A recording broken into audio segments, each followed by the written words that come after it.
The main lever is probably our spirit of innovation, really trying to produce product systems and solutions into the edge of where is the technology leading us and being on the forefront. Mm-hmm. And that has been actually the DNA of Siemens over all the years.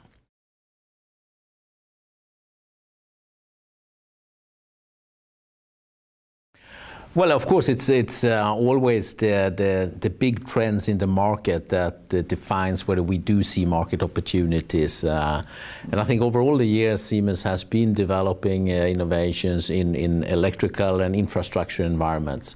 And the challenges going forward is basically then defined around what kind of infrastructure do we need for the future, what kind of energy supplies, the public transport systems, and also what we need in a healthcare environment, because we do see an aging population.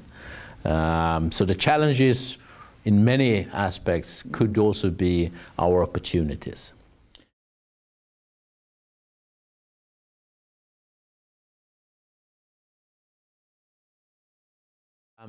UK is a good example of what we see in Europe on a global scale. And it's probably in the energy generation field, where we do see a lot of efforts going into getting a better generation mix of how we're going to produce energy.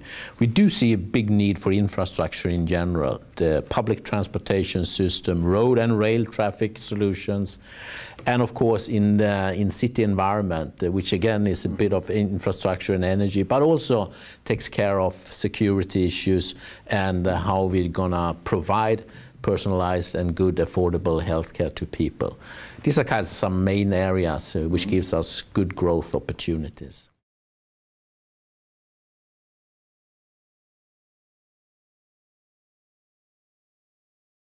I think the chances are still good for UK to kind of rebalance its economy, put more emphasis on manufacturing, developing supply chain, and making sure, I mean, although our UK is a large market, we still need to have a kind of a competition view on how is our capabilities and productivity going outside the market. So we have and should have a more export orientation. And productivity-wise, I think there is more to do. In a general sense, in a generic level, we can do more, because when we see how different countries are investing in automation, in manufacturing, we do see a higher degree of investments in other countries than it's actually happening in the UK right now. So if UK steps up and the industries in the UK step up, we could still be catching up with the best of the best on a global scale.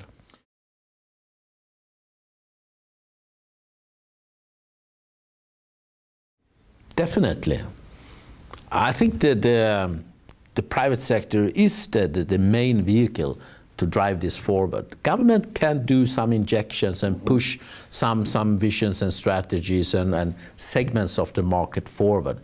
But if the market forces are not allowed to flourish and make sure they grow, that won't happen. So private sector, I would say, it's paramount for growth in the UK, but not only in UK, but every other country as well.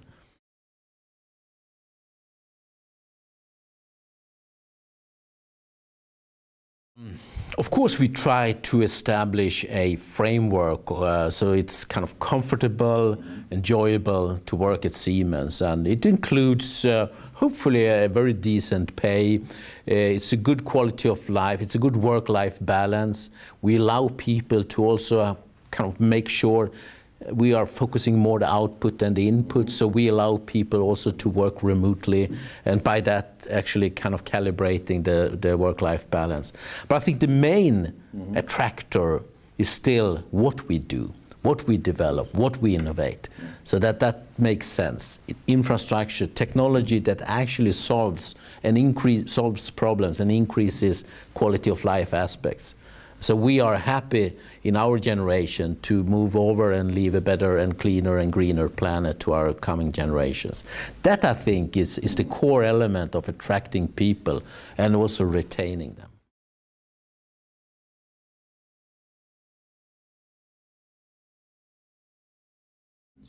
It's our top headline.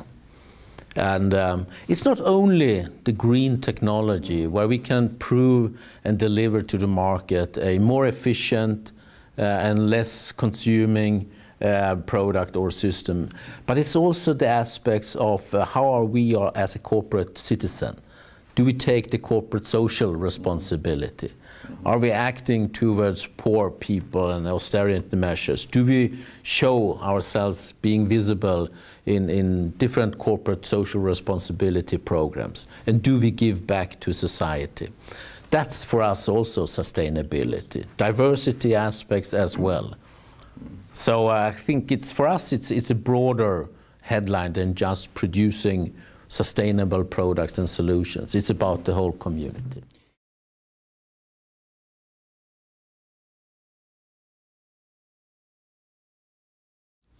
It's definitely not a burden. We can demonstrate that we, over the last 4 or 5 years, have had an overproportional increase in our total global revenue when we measure what kind of products do we deliver and are they associated to the green technology portfolio. We see that growth sharply overrunning the normal sales of kind of traditional products and systems and solutions.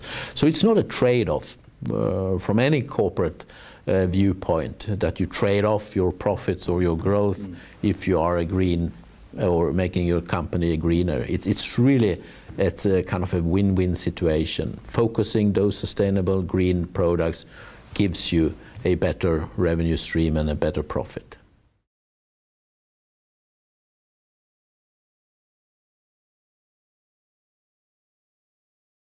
Again, I think that's part of our sustainability message. We won't ever kind of bring you a profit and loss statement or a balance sheet showcasing whether that investment has paid off or not. It's part of it's part of our demonstration of sustainability that we as a large operation and a large corporation demonstrate what we think is key for people to know. And probably not just our own generation and those who are already committed to sustainable and green solution, but really for the next generation, that they understand what is needed and what we can already today provide in a sense of technology. And I think we as one of the leaders in sustainability on a global scale, regardless which industry you compare with, we need to showcase that. And we need, again, then to give back to society the opportunity to attract, enhance more people to this issue. And that's exactly what we're going to use the crystal for in the Royal Docks.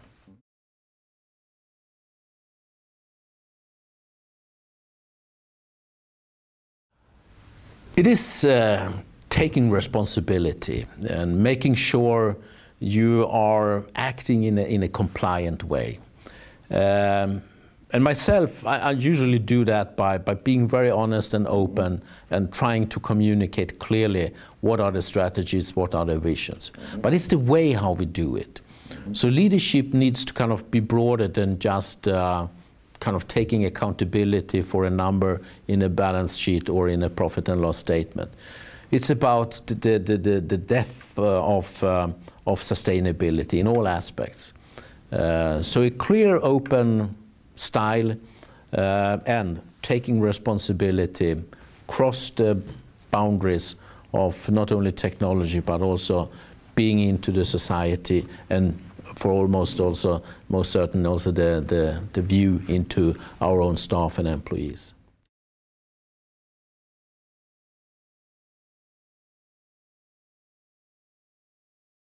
Well, I think it's about being clear and open where we are and where we need to go. And I think we have in Siemens a clear set of values which actually we would like everybody to easily buy into. It's about making things in a responsible way, focusing on innovation, and making it all in a very excellent and in a very kind of benchmark way. That's the 3 values which we hope everybody in our organization not only knows, but also lives. And the leadership is actually to focus on these issues and make sure we get the most out of the employees.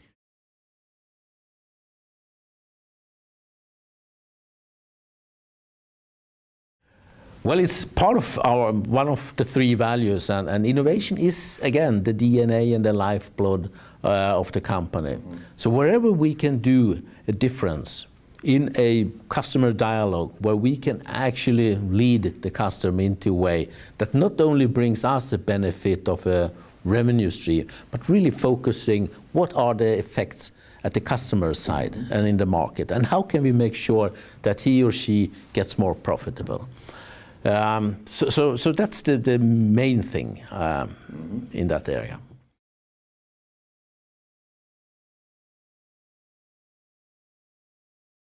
The UK in general, I think it's not an under-evaluation of the engineering. I think there is a clear understanding that without an engineering focus, this country will not be surviving in the global competition. Because we have seen that a reliance on a financial sector without having the right mechanisms and focus in the manufacturing and engineering part is really unbalancing the whole economy. So I think the focus is there. We need just to walk the talk, because the talk is the right one right now, from the existing government, but also within the industry. There's a clear focus on continuing to try to attract and redo what we have been missing out of over the last 10, 20, 30 years. And I think there's still great potential to make UK a more strong manufacturing and developing country.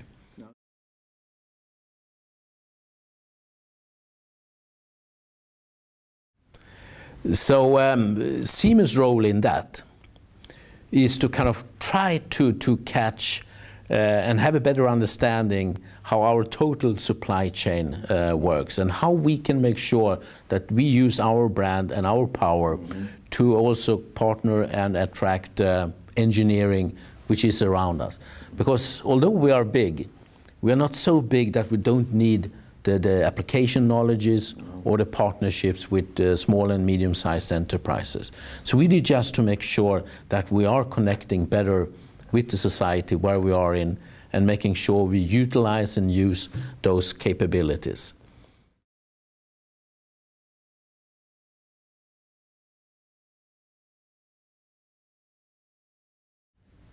In partnership with larger corporations, in partnership with the small and medium-sized enterprises in the supply chain, yes, I think the direction which is within the university environment is good. We do see a lot of good examples, and I think there are still some great opportunities for the UK and the UK education system and universities to take a position in some of the coming leading areas and segments of the markets when it comes to sustainability. So absolutely, there is a great chance for the UK society and the industrial part of that to really enhance the output of the UK industry.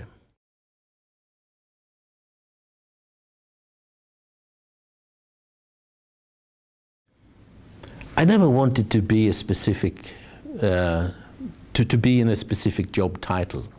And I think my recommendation to people is try to figure out what your capabilities are. What are your strengths? And let them lead you. And ultimately, you will end up as a CEO or as a PhD in some really nice university surroundings. I think it's a failure if you kind of say that in 10 years I'm going to be a CEO. You can probably be that. But I don't know how good and how lucky you will be in that position. So let your capabilities guide you and drive you. And I think you will probably be a much more complete and happier man or woman in that role than just saying, well, I reached my target.